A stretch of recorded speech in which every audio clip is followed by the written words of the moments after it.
There are some stories in Islamic history that are so strange, so chilling, that they are often hidden in the corners of books spoken only in whispers, passed carefully between scholars. This is one of those stories. A tale not about war or kings or miracles, but of a stormy sea, a mysterious island, a beast that speaks, and a terrifying man in chains. Suman, the prophet described as the greatest trial humanity would ever face. This is not fiction. This is the authentic account of a man who encountered Dajjal not in a dream, not in a vision, but in real life. And he lived to tell the tale. The journey of Tamim al-Dari. Tamim al-Dari was once a Christian nobleman, respected, wise, and brave. One day, he set sail with 30 other men from the tribes of Lakam and Judam. Their journey was peaceful until it wasn't. A massive storm swallowed the sea. For 30 days, their ship was thrown between waves, with no land in sight. They were lost adrift and hopeless. Then, out of the mist, they saw it. An island surrounded by jagged cliffs and eerie silence. With no other choice, they docked. The moment their feet touched the ground, they sensed this was no ordinary land. The beast known as Al-Jassasah. As they ventured into the island, a strange creature suddenly appeared. Hair covered its entire body, so much that they couldn't tell its front from its back. And then, it spoke. "I am Al-Jassasah," it said. The men recoiled, stunned that such a beast could speak, but it didn't attack. Instead, it gave them a simple but chilling command. Go to the monastery. There is a man there who is longing to meet you. Driven by fear and curiosity, they obeyed. Deep in the heart of the island, they reached a crumbling stone building. What they saw inside would shake them forever. The chained giant in the monastery inside, seated in darkness, was a man massive, terrifying, and chained. His hands were shackled to his neck. Iron bound his legs from knee to ankle. One eye bulged unnaturally, while the other was blind. Despite the chains, he sat upright. Aware? Watching, he began to ask them questions. Has the prophet of the unlettered appeared? Is the spring of Tiberias still full of water? Are the Arabs cultivating beyond? To each question, they replied, yes. Then came the words that froze their blood. I am the Messiah ad-Dajjal. Soon, I will be allowed to emerge. When I do, I will travel the earth entering every city, except for Makkah and Medina. They are forbidden to me. The prophet confirms the story. Tamim al-Dari, shaken to his core, returned to the Arabian Peninsula and accepted Islam.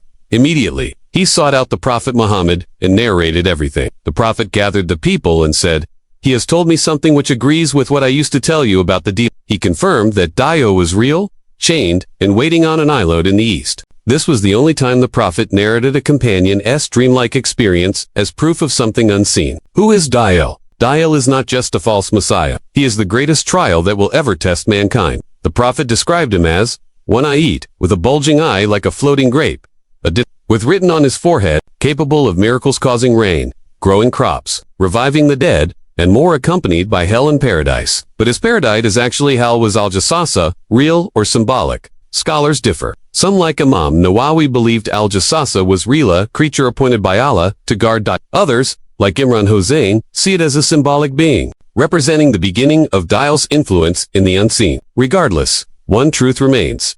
That creature was not the threat.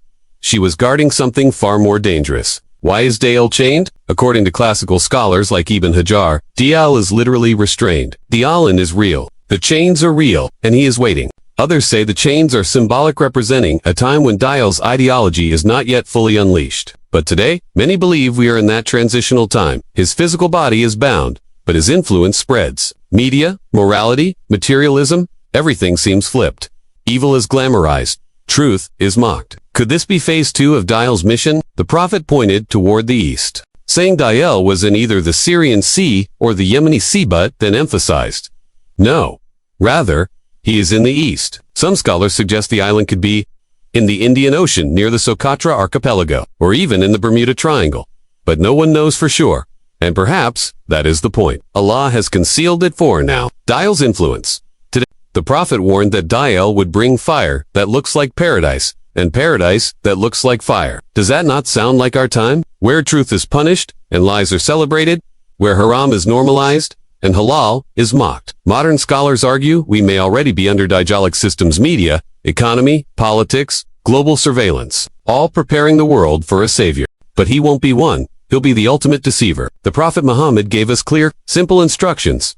Recite Surah Al-Kahf. Whoever memorizes 10 verses from the beginning of Surah Al-Kahf will be protected from the Make dua after every prayer. O Allah, I seek refuge in you from the trial of Dajjal. Avoid him if you hear of him. The Prophet said a man may think himself a believer but fall into Dajjal's trap. Build yaqeen in your deen. Learn the names of Allah. Know your Prophet. Love the truth. Hate falsehood. Because the biggest weapon against Dajjal is not power, is clarity. In the end, Dajjal will rise and Isa ibn Maryam will descend from the heavens. He will chase Dajjal to load. Present-day Istat moment will mark the end of falsehood. But until then, we are being tested. Dajjal is not just a person. He is a global fitnah, a test of your heart, a test of your loyalty, a test of what you call truth. We are living in a time where the lines between good and evil are blurred, where people scroll for hours but forget their prayers, where influencers are worshipped and prophets are ignored.